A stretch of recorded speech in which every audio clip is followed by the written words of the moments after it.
নমস্কার বন্ধুরা, মালতী কিচেনে তোমাদের সবাইকে স্বাগত। আজ নিয়ে এসেছি সজনে ফুলের চচ্চড়ি। এই চচ্চড়িটা ঝটপট খুব তাড়াতাড়ি হয়। তো সজনে ফুল জানো তো ভীষণ উপকারী।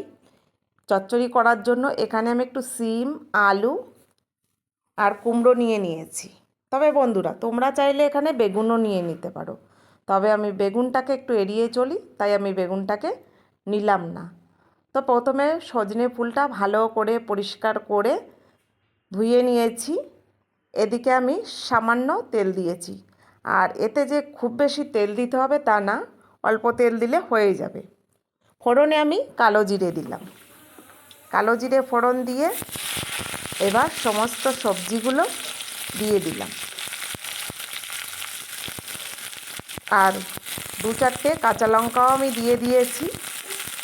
তোমরা চাইলে এখানে কাঁচা লঙ্কা নাও দিতে পারো, কিন্তু আমি দিয়েছি।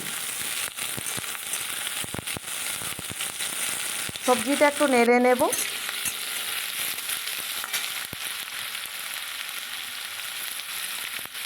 এখানে আমি সামান্য নুন হলুদ দিয়ে দিলাম।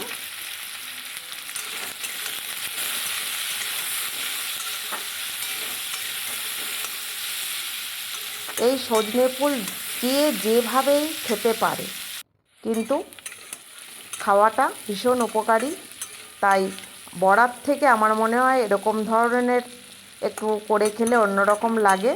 আর সজনে ডাঁটার ফুলটা সজনে ফুলটা একটু তিতপুটি ভাব লাগে।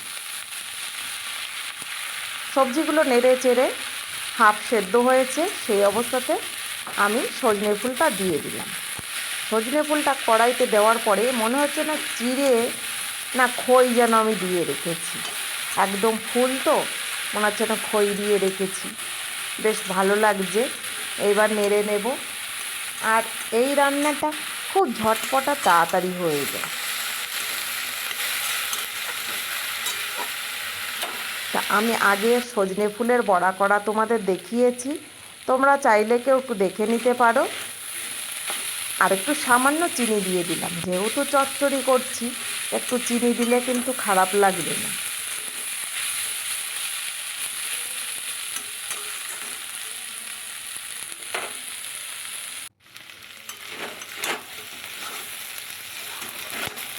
দেখো খুব তাড়াতাড়ি হয়ে গেল, কতটা কমে এসছে।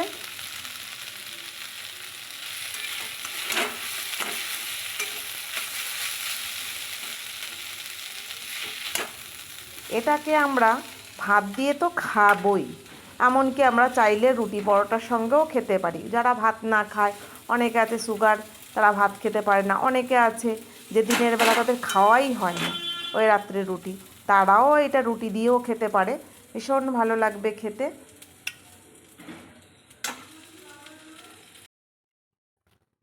দেখো আমার সজনে ফুলের চচ্চড়ি রেডি।